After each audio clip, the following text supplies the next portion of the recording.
what I'm going to be discussing today is just a broad, general, all-encompassing topic, which is self-improvement in general.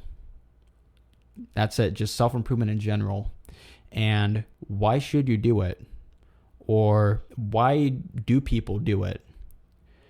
Because when you think about it, when you decide to embark on the self-improvement journey and everything that entails, there's a lot of difficulty and struggle involved in it. It's a hard and a difficult road full of trials and tribulations.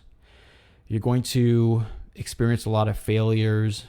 You're going to have to give up certain pleasurable habits that may not be serving you in the long run, but feel good in the moment.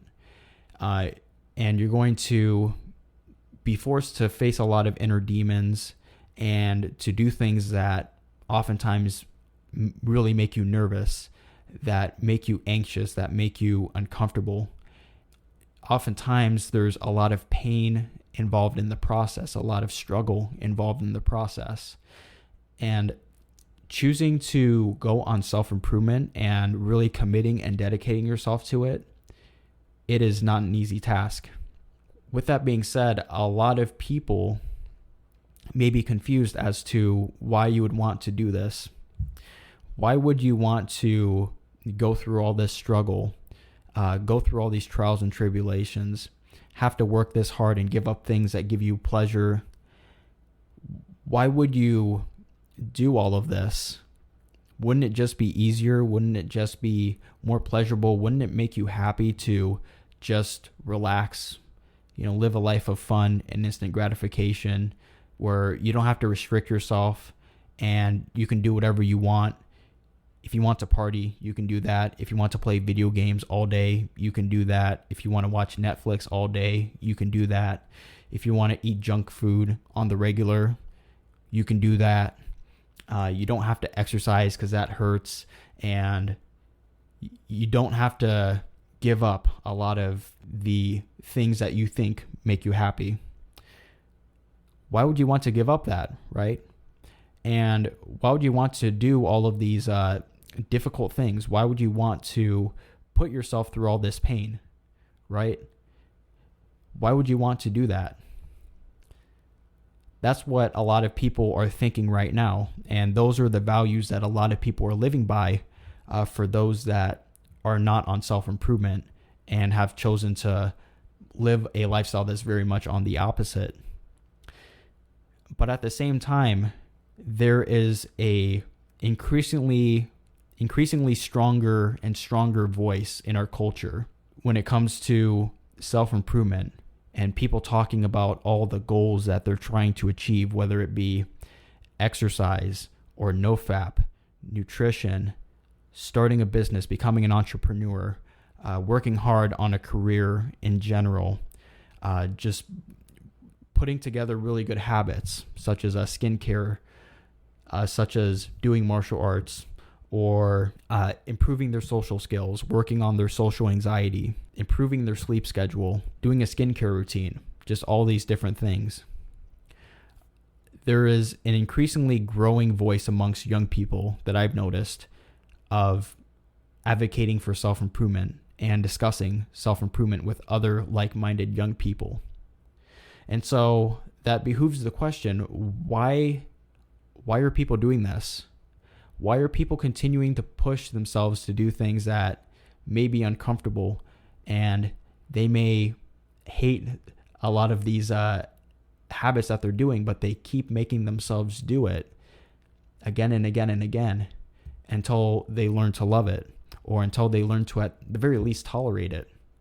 Why do they push themselves to do all these painful things and then give up things that have previously given them a lot of pleasure in life, at least in the moment, but they may or may not be serving them in the long term? They have to give that up.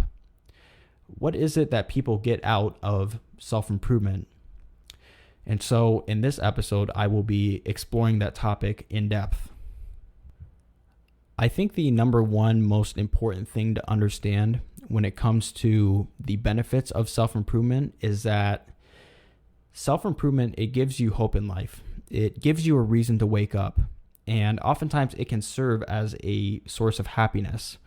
And what I want to really distinguish here is that happiness and pleasure are two completely separate things. A lot of people, they confuse instant gratification or pleasure in the moment with happiness. So they'll be saying, oh, these video games, they make me happy. Eating this ice cream or this McDonald's, it makes me happy. But what people don't realize is that this so-called happiness, so to speak, is oftentimes fleeting. You might feel good in the moment, but oftentimes you will come to regret it. So, as a few examples, there are a lot of people my age, I'm currently 21, there's a lot of people my age and younger who are addicted to video games, and there's no doubt that they enjoy it and that it is giving them pleasure in the short term, and they really enjoy it while they're playing the games. However, a lot of these same people are also depressed and anxious, and they're living unhealthy lifestyles that are really just decreasing the quality of their mental health. And that's not to say that, certain mental illnesses such as anxiety and depression are entirely the result of lifestyle choices, because, of course, that is not true. There's a lot of factors that come into play, like genetics, such as one's upbringing. But habits can definitely play a part into this. And what I've seen time and time again, and even in my own life when I was like 11, 12, 13 years old, when I was addicted to video games myself, is that I felt good when I was playing the video games, and it definitely caught my interest, and I definitely enjoyed my time while I was playing. But outside of that, when I was away from the screen, all those accomplishments that I got from the game, they didn't mean anything in the real world. And I had to face a reality where I might have been a winner in the game, but I was a loser in real life. I was staying up until like 3 a.m., 4 a.m. playing these games, and there's nothing wrong with staying up late if you're being productive, but I was staying up until 3 a.m., 4 a.m., pushing past the tiredness and not getting good sleep, not getting enough sleep in general. I was sleep deprived. I was ignoring my hunger. I was focused so much on the game that I was not eating any food at all. I found it difficult for me to socialize and talk to people.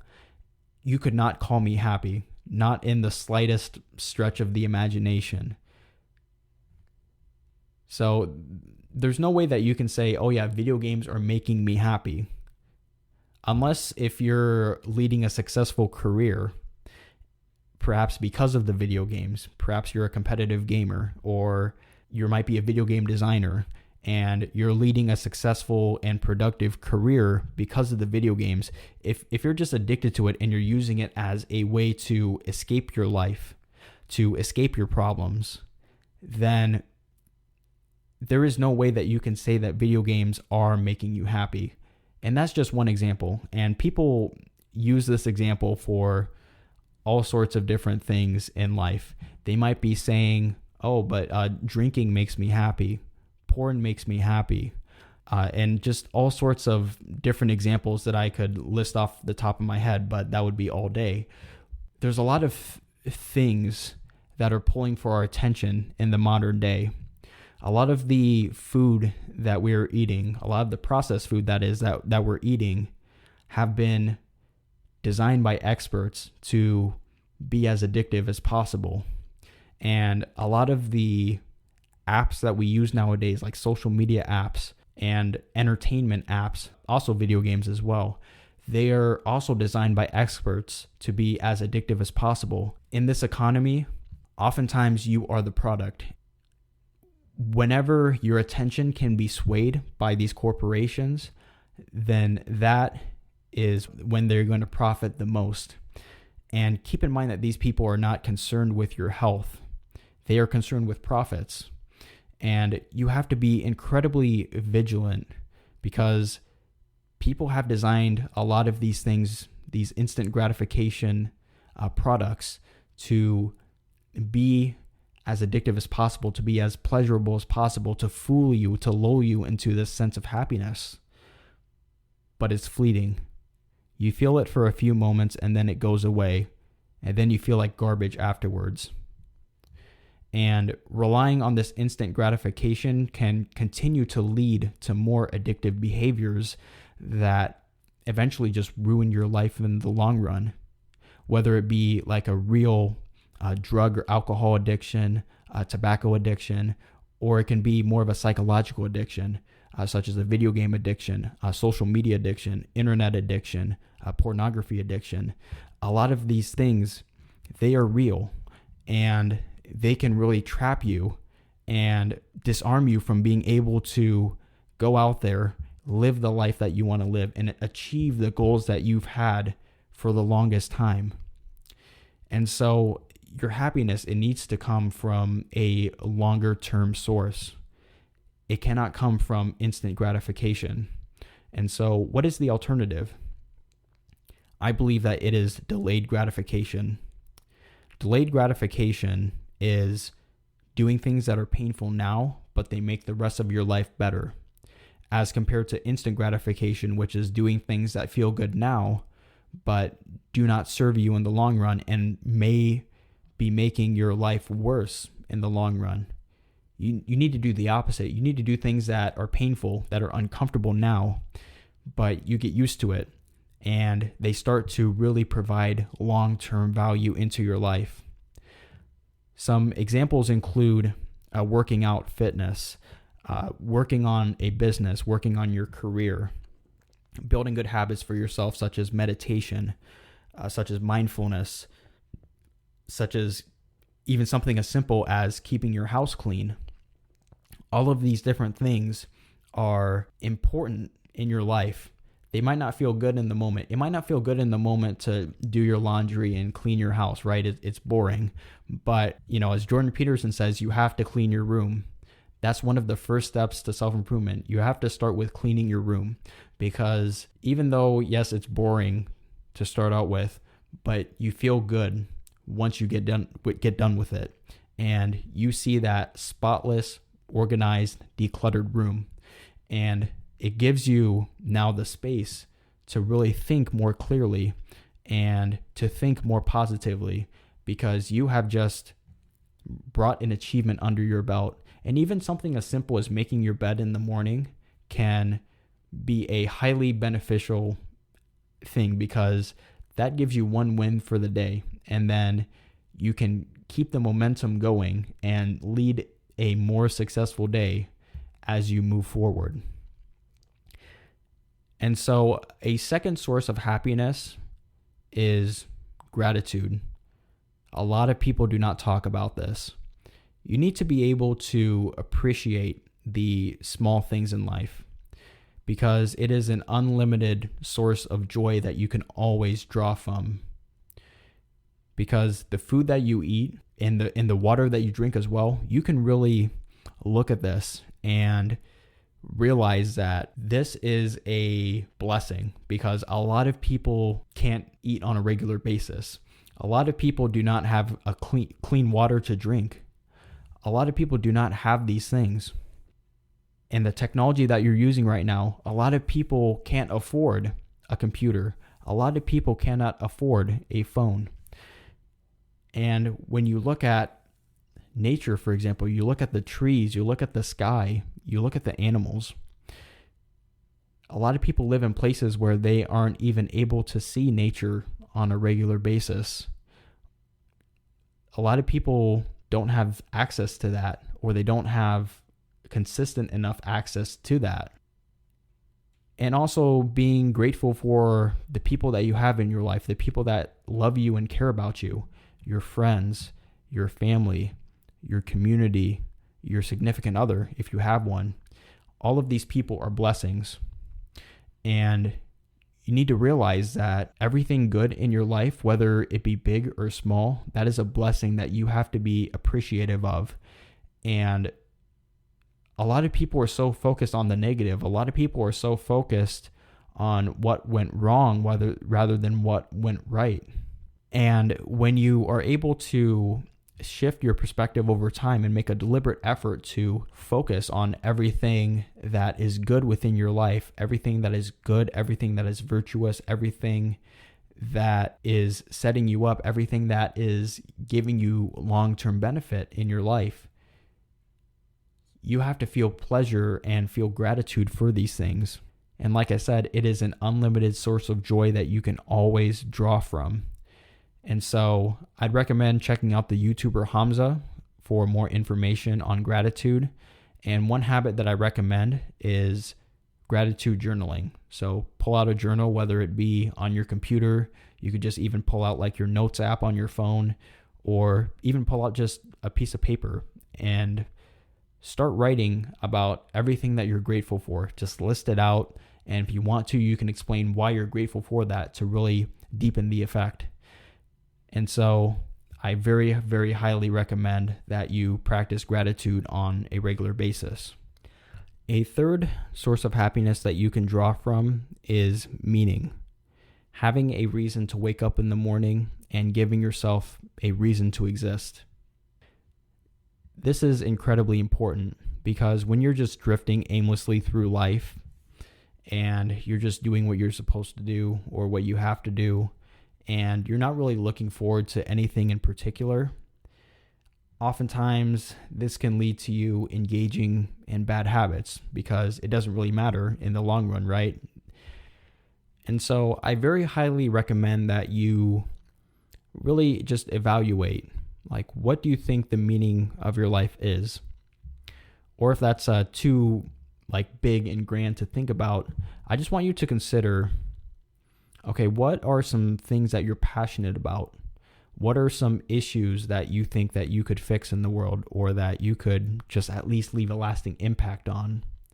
It could be as big as trying to solve global hunger, for example, or it could be on a little bit of a smaller scale, such as just, going through your life, you're working a regular job, you're doing your thing, but you want to achieve certain personal goals of yours, such as you want to build more muscle, you want to gain some strength, you want to build up your social skills, and you just want to level up as much as possible and just see how far your potential can go.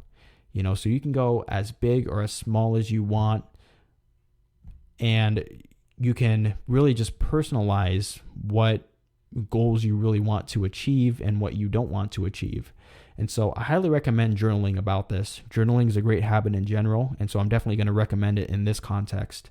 I really want you to list out all your interests and all your goals and everything that you would want to achieve in life if you were living your ideal life right now. What would you have achieved at the end of the day? And really just write down everything, all the hobbies that you're interested in, all the goals, and start to expand on it a little bit. Start to really think about, okay, what are some jobs that I can do related to this? Or what are some hobbies that I can do that will help me get closer to this goal? And what are the certain, subtypes of these hobbies? What can I specialize in? What can I volunteer to do? And can I make content about this that can help give information to other people? Really just list out everything that you could do with your interests and with your goals. And then once you get there, you can start to rank it in terms of priority. Really, what do you want to achieve first? What do you want to achieve second? What is the most important to you right now? Really just think about it and expand on it and explain to yourself, why do you want to do this first? And why do you want to do that second?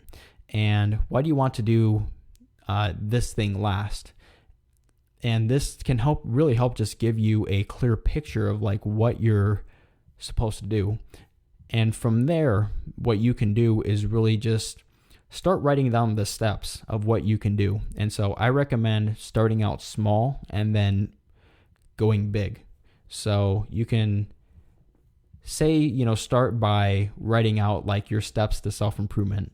So let's say number 1, like let's say you're starting out from ground zero, like you don't have any good habits at all. You're playing video games all day and you're living with your parents, but you're not really contributing to the household duties at all. Perhaps you don't have good social skills. Perhaps you have a lot of bad habits, bad nutrition, bad sleeping habits. Then what you can really do is to start by, okay, number 1, here's what I want to do. I want to learn how to do the laundry. I want to help fold my own laundry. And then number 2, I want to learn how to wash the dishes. Number 3, I want to cook. And then step 100, I want to get this really good job that I've been thinking about doing, or I've been dreaming about since I was a kid. Or I want to get a black belt in this martial art. Or I want to hit this number in lifting weights in a powerlifting style training. I want to squat this much. I want to bench this much. I want to deadlift this much. I want to gain this many pounds of muscle at this percentage of body fat. Get really specific with all these things. Write out all the steps, 1 to 100, 1 to 200. It just depends on like how many goals you have and like how ambitious you are and like how much you want to achieve. Regardless of whether you have 5 goals or you have 150 goals, really just writing these things down, putting them on paper, and then working towards it. This can be a life-changing thing because you're going to start to wake up in the morning with energy, with positivity, and you're going to start to feel that your life has purpose and that you matter, and that whatever you do during the day is going to be impacting yourself or is going to be impacting someone else and making their life better. And having that effect can really just make you feel like you're a good person and that you're someone who matters and is a productive member of society who is contributing and is a competent individual. And keep in mind that this is also going to make you more confident because competence breeds confidence. Confidence is the memory of winning. I want you guys to write that down. I want you guys to remember that. Competence leads to confidence. Confidence is the memory of winning. You have to earn your confidence. Definitely keep these things in mind.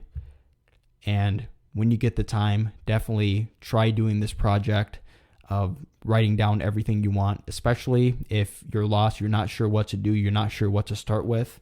Maybe you want to do self-improvement, but you're not sure what to do. Then start to write this stuff down. Write down everything that you want to do. Every single habit that you could be improving on, every single thing that you can improve within your life, write this stuff down. Another reason that you should do self-improvement is that it strengthens you for the inevitable challenges and responsibilities of life. Regardless of who you are or where you live or what your background is, we all have problems, and there is no such thing as a life without problems.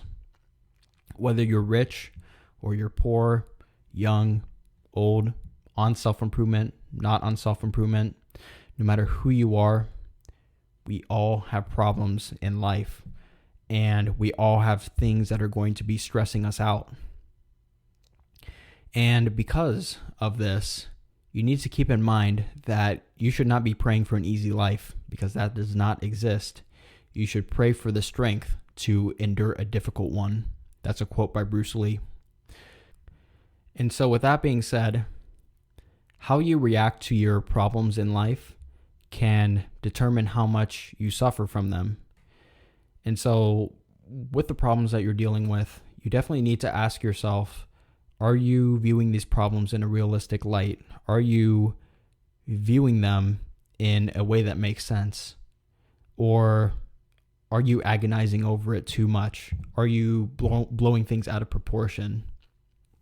Even though a lot of us think of ourselves as these very correct and very logical people, and that everyone else is not making sense, oftentimes you need to start calling bullshit on yourself, because a lot of the ideas and the beliefs that we have oftentimes are not stemmed from a place of logic. They may be held on a foundation of assumptions or harmful past memories from which that we started to develop certain ideas and certain conceptions that may not reflect the whole reality of things. And sometimes they can come from that part of your mind that is trying to protect you, but is not entirely logical. It's just trying to make these assumptions about the world or other people or about the problems you deal with and blowing them out of proportion in a way that is trying to protect you, but it is misguided. And so you need to keep in mind that a lot of the suffering that we have perhaps is not due to the problem itself, but it is due to how our mindset is built, how we see the world, our own capabilities, and the perceived significance of the problems that we deal with. And so I'd like to ask you, is there a way that you can view your problems as perhaps more of a challenge or as a way to display your skills and your competence? Perhaps it's an opportunity to show what you're capable of. And so the great thing about self-improvement is that it is a voluntary form of discomfort that you willingly put yourself through. And by consciously and repeatedly challenging yourself, you become stronger, more disciplined, and more capable of handling adversity. In my eyes, it's one of the best ways of building your character. Because if you live a life of pure instant gratification, of pure pleasure, without much challenge, without much voluntary difficulty, you're doing the opposite. You feel good now, but in the long run, you are making yourself weaker in character. And that's especially true if you become a slave to a lot of the habits that you're doing. You become addicted to social media. You become addicted to video games. You become addicted to certain substances. You become addicted to certain habits or lifestyles or ways of living that are not serving you in the long run. You have to ask yourself, are these things making me weaker or are they making me stronger? This is an important question to ask. And so with that being said, when you're on self-improvement, the discipline that you build can be used to improve every single area of your life. So to list out a few examples, if you're working out consistently, you can use that discipline to perform better at work or school, or to push through difficult, boring, painful, or uncomfortable moments and really learn to follow through and complete what you set out to do. If you challenge yourself to build your social skills and to become more confident, to become less socially anxious, you become more confident and more willing to take on challenges and advocate for what you want in life, because you don't have as much fear about what other people are going to be thinking of you. And when you make it your mission to improve your mental health, every single area of your life will improve. You'll love yourself more, you'll appreciate yourself more, and you'll walk around feeling happier, more confident, and you'll be more consistent with good habits. You'll be more likely to pursue your goals. And I could go on with every single habit that exists within the self-improvement realm. When you systematically challenge yourself to do things that are hard and you keep coming back for more every single time consistently, this is going to build your character. It's going to give you a good story to tell to other people.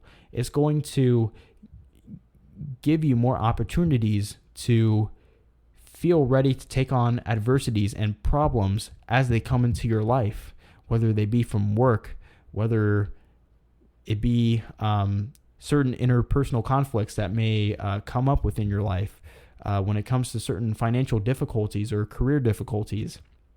You're going to be more ready to deal with these problems if you go through voluntary discomfort and you build up your discipline and you build up your ability to stay cool under pressure and under pain and under difficult moments. And so it's very important that you have these habits and you have these systems in place. One important thing to keep in mind is that you can customize the self-improvement journey to pretty much whatever you want. You can choose to focus on particular areas and maximizing certain areas of your life. You can choose to focus primarily in the fitness realm of things and to focus on, let's say, for example, lifting weights and getting big and strong. and really dialing in your nutrition and your sleep and your recovery. And that's your main goal. And that's a very, very worthwhile pursuit that I recommend.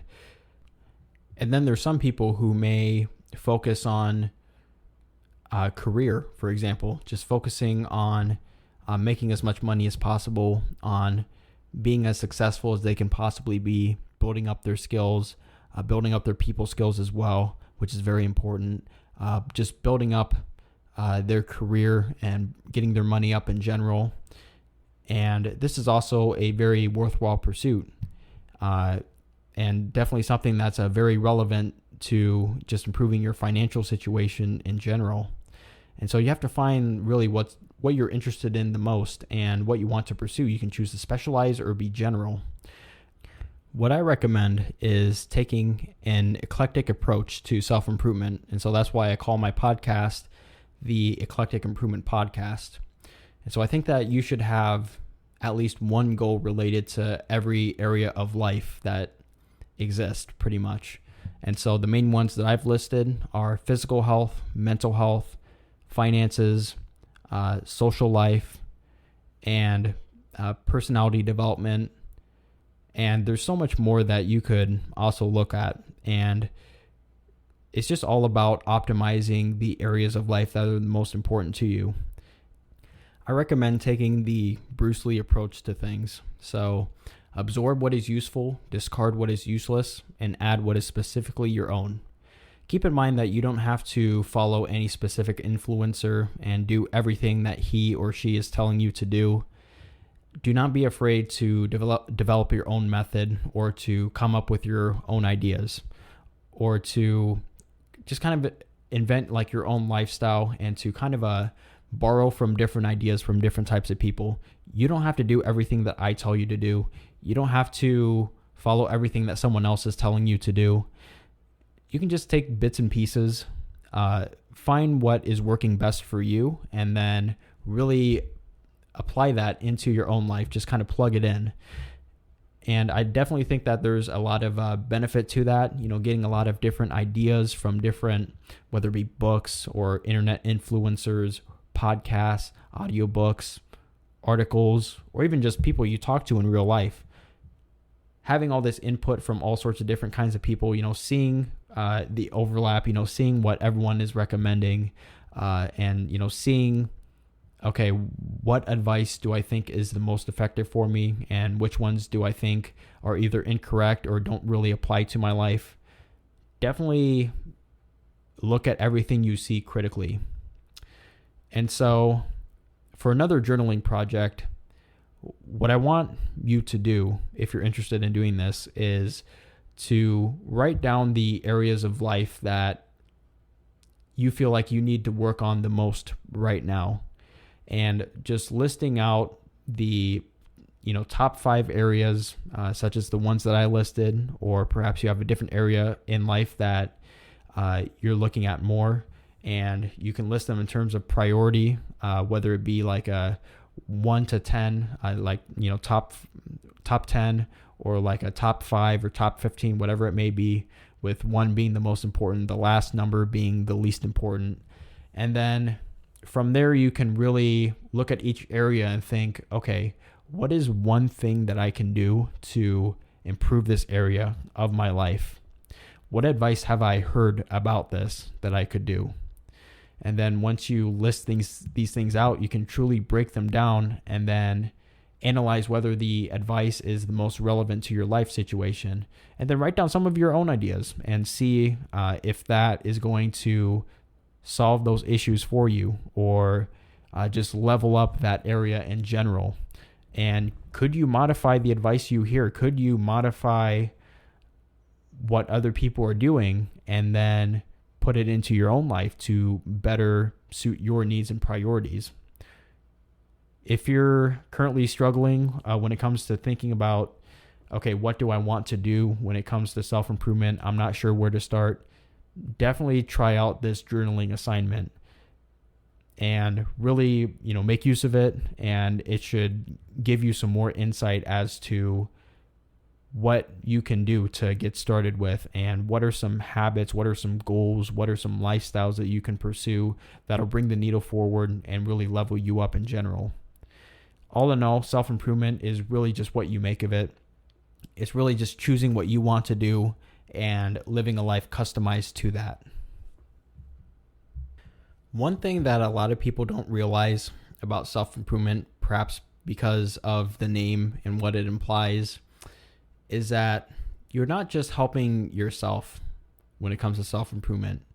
In a way, you're also helping others. By helping yourself, you help others. Your accomplishments and your advice, they give people hope and motivation. And some people may have the misconception that self-improvement, as the name implies, is just focusing heavily on yourself and ignoring other people and trying to become better for yourself, and that it's inherently this selfish or self-centered act that does not benefit others. But I very much disagree with this idea that some people may be thinking of. And that's because I have seen firsthand how focusing on yourself can have a ripple effect to the other people around you, how it can inspire people. And I've been on the self-improvement journey since I was 15, and I've been able to use a lot of the knowledge and the wisdom that, whether it be from sources I've read or my personal experiences, all the knowledge that I've gained and accumulated throughout the years, or even just like in the first few months of starting, I've been able to, take that knowledge, I've been able to distill it and use that to motivate people, to give them advice, and to show them what is truly possible if they work on themselves as well. And really like what can happen if they start going on the self-improvement journey themselves. And I've seen people take action on my advice. I've seen them make genuine changes in their life because of it. And you need to keep in mind that if you get started on your self-improvement journey, or if you're already on it, as you keep going, you can have the effect of influencing people around you, of inspiring them and giving them hope, and having people that will follow you, that will follow your word and look up to you as a leader. Having this effect on people, having this type of influence on people, is going to give you so much confidence. And it's going to, again, give you meaning and purpose to your life. It's going to give you a reason to wake up in the morning, because people are depending on you and people are seeking you out for help. And I cannot understate how valuable this will make you feel as an individual. You're going to feel great because of all the people that you're helping and the amount of influence that you're having. I mean, you can really look at this like whether it be when it comes to self-improvement, internet influencers or speakers or people writing books. You gain a lot of respect by focusing on yourself and then coming back to report on the journey and talk about what you've learned. At the same time, however, despite the fact that, it does take a lot of time, it does take a lot of effort to get on the self-improvement journey and to focus on yourself and to start doing all this work in order to improve yourself, in order to make your life better, you need to keep in mind that self-improvement can be done within balance, right? You don't have to give up everything that is pleasurable within your life. You don't have to give up every single instant gratification habit in your life, so long as you're not using it in an unhealthy manner. One common misconception that people have about self-improvement is that you must always be working on something at all times. You must sacrifice everything in your life that you find fun, absolutely everything. Everything that you find comfortable, everything that you find fun, everything that you enjoy, everything that might be considered instant gratification. You have to get rid of absolutely everything, and you can't even rest. You have to constantly be on your grind. You got to constantly be hustling. Sleep is for the weak. That's what some people are saying. And I remember when I was a teenager beginning my self-improvement journey, I heard a lot of these messages. I heard a lot of people, providing these types of messages and like motivational videos so-called motivational videos, but they're really just providing you with an unhealthy mindset. I've seen all types of these videos, and I very much disagree with the hustle culture mindset, the idea that you must be working at all times, or that you have to be waking up at 5 a.m., 4 a.m., 3 a.m., 2:30 a.m. I don't know, stop hanging out with your friends and family, grind and hustle every single moment of your life, work 60-hour weeks, work 12-hour days, sleep in the office. Some people will be spreading this type of message, and I hate it. I've talked a lot about how much I hate it on my YouTube channel, and I'm going to talk about how much I hate it here. Science has shown that sleep deprivation is a national health problem. It predicts all-cause mortality, and it basically makes every single life of your area worse. Your performance at the gym and work goes down. You feel like garbage. Your testosterone takes a nosedive. Your cortisol spikes. You get fatter and more hungry, and you also lose muscle. Your recovery slows down. You lose your mental sharpness. You increase your risk of neurodegenerative diseases like Alzheimer's, and so much more. And in truth, living a life with plenty of rest and plenty of sleep has lots of benefits within your life, because it basically has the opposite effects of what I've listed with sleep deprivation. When you get enough sleep and you get enough rest, getting enough sleep and having enough time to just relax during your day, hang out with your friends, hang out with your family. Socializing is important. It's an essential thing that you should be doing. And so when you're doing these things, you're getting enough sleep, you're having a work-life balance, you do your work, you get things done, you check things off the to-do list, and then you have a life outside of what you're doing. Your performance at the gym, at work, is going to go up. You're going to be more efficient. You're going to feel good. You're going to feel happier. Your testosterone is going to go up. Your cortisol is going to go down. You're going to lose fat. You're going to gain muscle. You're going to gain endurance. Your recovery, when it comes to the gym recovery, is going to speed up. You're going to improve your mental sharpness. You're going to be more on the ball, and just so much more. And so one resource that I really recommend is Matthew Walker's book, Why We Sleep. This is a book by a well-renowned sleep scientist, and it goes in depth about the effects of sleep and how important it is and what it does to you, pretty much. What is happening when you are sleeping, and why does your body want you to sleep so much? And so all the details about that are written about in depth in that book. And you could also find podcasts and TED Talks by Matthew Walker. Definitely go check him out. When it comes to the balance in the self-improvement journey and, finding that right work-life balance, finding that right balance of, yes, you're challenging yourself, but also finding enough time to rest and recover and relax, just having these things in perfect balance. This is super, super important.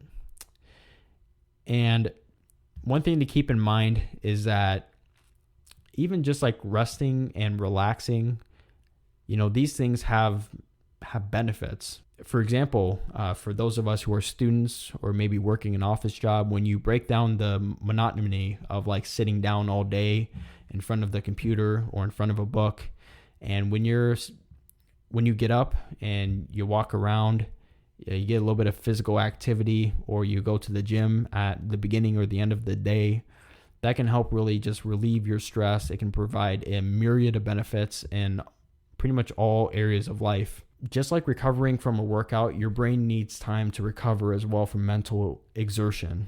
With that in mind, this idea that you have to be hustling all day, that's almost the same as saying you need to work out for 8 hours per day. You need to work out for 10, 16 hours per day, constantly be on your grind, don't get enough sleep. But in reality, you need to work smart. Working hard is important, yes, but you also need to be working smart. And working smart means Okay, doing deep work. Okay, not being distracted, cutting down on all the unnecessary tasks that are not really moving the needle forward. You need to focus on what is the most important thing that is going to move the needle forward for this day, and what is going to get you the most bang for your buck, pretty much. Get that done first, really go deep into it, and then, perhaps you can take care of a few like unnecessary busy work type tasks at the end of the day after you've done all your deep work at the beginning of the day. And then after that, you need to clock out. You need to take some time to decompress and to relax and to just chill out, because it's essential for your health pretty much.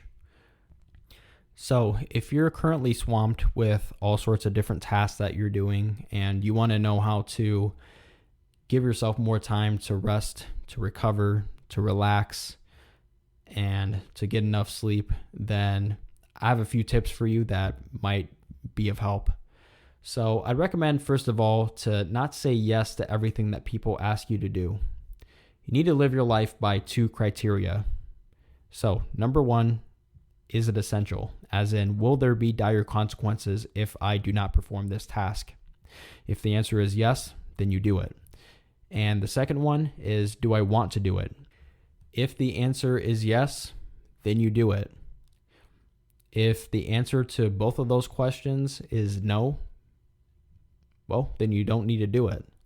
Should not factor into whether you make a decision or not, because a lot of people, they live their life by shoulds, and this word can be a very dangerous word, because people will overburden themselves with tasks that perhaps other people should be doing, or that really it's not really moving the needle forward in their life. They're not really experiencing a lot of benefit by performing this, but because they feel like they should do it, but they don't need to do it, nor do they want to do it, but they feel like they should do it, and so they keep saying yes, because there's so many tasks that come up that people ask them to do that they feel like they should do. Even though it seems like a good thing to, say yes and to be of assistance, oftentimes though, this can lead to you draining your energy, draining your time, and that leaves you less time and less energy to actually perform well on the tasks that really matter, the stuff that you have to do. The number one task that's going to move the needle forward and make you more successful, and is going to help you or help your family or, help your friends or significant other to live their best lives. You need to think about, okay, what are the most important things that I have to be doing? Not what I should be doing, but what do I have to do? And then once you complete that, you can focus on what you want to do instead. And so one recommended resource that has been of great help to me is the book Essentialism by Greg McKeown. And so I definitely recommend that book, because it'll teach you what to say yes to and what to say no to, because it's really important to get rid of as much busy work as possible. You need to focus on the 20% of work that produces 80% of the results, and that's going to save you a lot of time. And one mindset that I recommend as well is to go deep, not wide. And so I learned this from the YouTuber Taekwondo. He was talking about this more in a kind of like a socializing context, but I think that this can also work in terms of productivity as well. And how I apply this mindset into my life, which I've recently begun applying in recent weeks and recent months, is to pretty much only work on one project or one habit at a time, and to just zone in multiple hours on a day working on that one thing. I used to be someone who would try to work on 100 different tasks in one day. I'd be doing a bunch of different stuff for like 5 minutes each, and pretty much I was just spreading myself too thin, and I was making a little bit of progress on a bunch of different things, but I was never really focused enough to really get into that state of deep work which really improves your productivity, improves your concentration, helps you really check things off the to-do list and get things done. I really feel like when I was focusing on a bunch of different stuff all at the same time, this really did not have me achieving anything. I wasn't achieving anything of value. I wasn't checking anything off the to-do list. I wasn't making any significant milestones. I was just, doing things for the sake of saying that I did it. But in the end, I wasn't really becoming successful because I wasn't prioritizing. I wasn't getting my most important task done first, the most essential task done first even.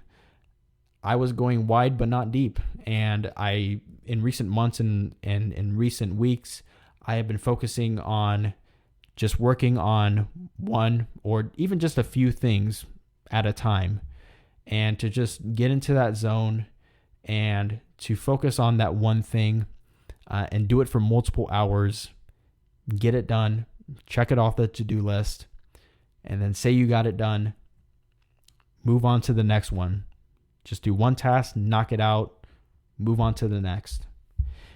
That is the most efficient way to work on your goals and to work on your objectives, so long as you prioritize effectively and you choose to do the number one most important thing, to do what is going to move the needle forward, and to do what is essentially like the most important thing, that if you don't do it, then there's going to be consequences for not doing it.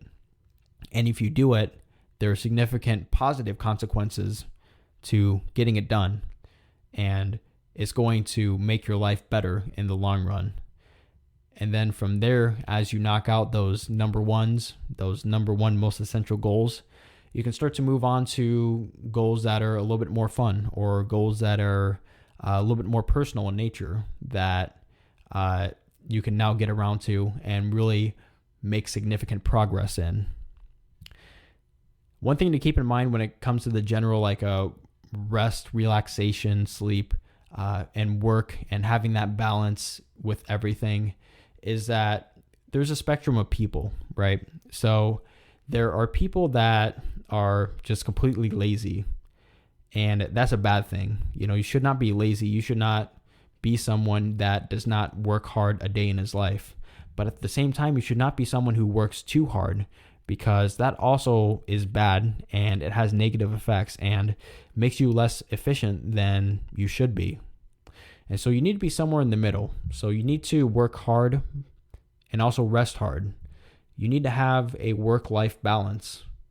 When you have that, then you will be able to work with high quality, but at the same time, you do not have to give up, certain healthy sources of fun, healthy sources of entertainment, healthy sources of rest and relaxation. You don't have to give up these things. You don't have to forego them. You can still hang out with your friends. You can still hang out with your family. You can still spend time with your significant other and spend enough quality time with them. You can play video games in moderation. You can watch TV in moderation. You can watch anime in moderation, or movies, whatever you like. You can still go to social events, go to parties and stuff like that in moderation. And what I find is that when you work hard and then you use these things as a reward for your hard work, you often find that it's a lot more enjoyable when you feel like you've earned it. You feel like you've earned the pleasure of doing these things, because you already put in the work beforehand. And when you feel this, it feels a lot better than when you're just going to parties all day, or playing video games all day, or watching the shows all day. At that point, pretty much your dopamine receptors are fried, and you don't gain as much pleasure from it, because your brain becomes desensitized from all the stimulus that you're getting. But when you experience these things in moderation, and it's accompanied with a life of hard work and hard effort, then your brain's going to be a little bit more fresh. It's going to be a little bit more sensitized to spikes of dopamine, to instant gratification and pleasure. And so even just an hour of video games, or going to the occasional social event, uh, spending time socializing, you're going to feel more grateful and it's going to feel more pleasurable to you, essentially. And so, with all of that being said, some of the subjects that I discussed today is self-improvement, why you should do it, how it gives you hope in life, a reason to wake up, a source of happiness, delayed gratification, gratitude, meaning, and also customizing the self-improvement journey to what you want, the different areas of life that you could be working on, the specialized versus the generalized or eclectic form of self-improvement, preparing yourself and strengthening yourself for the inevitable challenges and responsibilities of life, the inspiration and the help that you give to others because of the work that you're doing on yourself, and how to balance work, rest, and pleasure, essentially. And so these are all of the topics that I discussed in this episode today. And one final question that I would like to leave you with is, it's going to be a bit of a darker subject matter, which is that death is inevitable and we don't have all the time on earth to relax. It'd be nice if we did, but unfortunately we don't. And so I want you to close your eyes and imagine this, because it's really important. When you die, who do you want to be remembered as? Let's say you're on your deathbed. You're 100 years old or something around that. When you're on your deathbed, who do you want to be remembered as? Do you want to be remembered as a lazy individual who never did self-improvement, who never worked hard a day in their life, and just skated by doing the bare minimum with not much to show for themselves? Is that the type of person that you want to end your life as? And so you can look at things from that one angle and then compare it to, what if you were on your deathbed as someone, at age 100, as someone who had a full life of self-improvement, as someone who did a lot of work on a lot of goals, made accomplishments, did a lot of things that you enjoyed, had a lot of good memories to remember. Out of those two people, who would you be more proud of? Which person would you be more proud of being? And it's for this reason of me wanting to be the second person, to be the second man, the man who has lived a life of self-improvement, has lived a life where I can confidently say that I've made several accomplishments. That is the type of person that I want to close the book of my life with.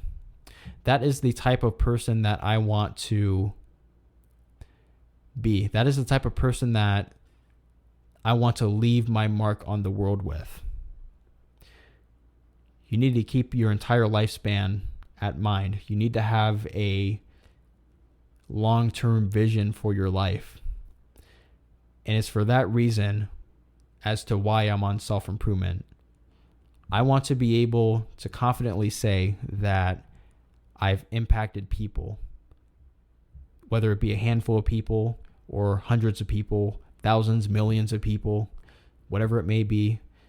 I've made several accomplishments within my personal life, and I've had several accomplishments to show off to the world. I want to say for certain that I was a productive member of society and that I left the world a better place than when I entered it. It is for this reason why I am on self-improvement. So I want you to ask yourself, why are you on self-improvement? What is it that you want to do? What is the type of mark that you want to leave in your life, essentially? Who is it that you want to be in the end?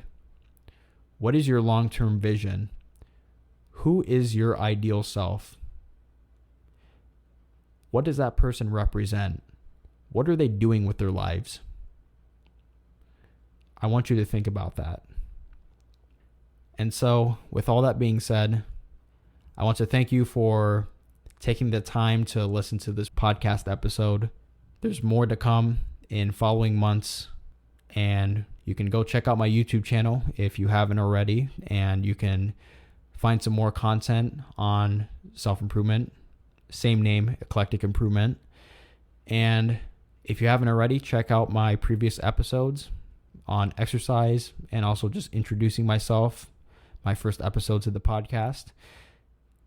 And you'll definitely also find some good wisdom, some good advice there as well.